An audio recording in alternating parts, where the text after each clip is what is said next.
یہ آپس میں اپنے ہیں، یہ کسی اور کے نہیں ہو سکتے ہیں۔ اور یہ دیکھیے روس کو جو ہے وہ کافی سالوں سے ان لوگوں نے بیوقوف بنایا ہوا تھا کہ یوکرین کو فرنٹ لائن کے اوپر لا کر جو تھا اس کے اوپر اٹیک کروا رہے تھے، اس کے اوپر حملے کروا رہے تھے۔ اور اب بھی دیکھیے کہ روس نے جو ہے وہ کاروائیاں کرنی شروع کر دی ہیں، through drones, through ballistic missiles attack کرنے شروع کر دی ہیں، لیکن میجر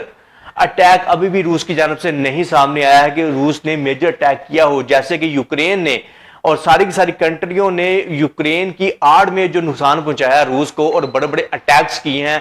روس کے اوپر۔ اور اب روس یہ چیز، اس کا جو بیانیہ ہے وہ یہ ہے، اس کا جو اعلانیہ ہے وہ یہ ہے کہ ہم اب یہ اٹیک نہیں کریں گے۔ جس طرح سے ان لوگوں نے ہمیں سرپرائز دیا ہے اور بڑا اٹیک کیا ہے، ایون کہ سیز فائر کی باتیں چل رہی تھی، ہمارا ذہن اس طرف کیا گیا سیز فائر کی طرف، اور اس کے بعد ہمارے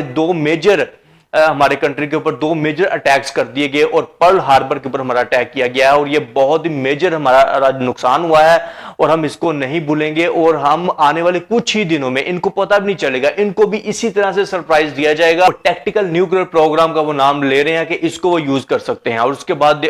رشیا جو ہے اس نے کھل کر یہ بھی اعلان کر دیا ہے کہ اب ہم یوکرین کے اوپر قبضہ کریں گے۔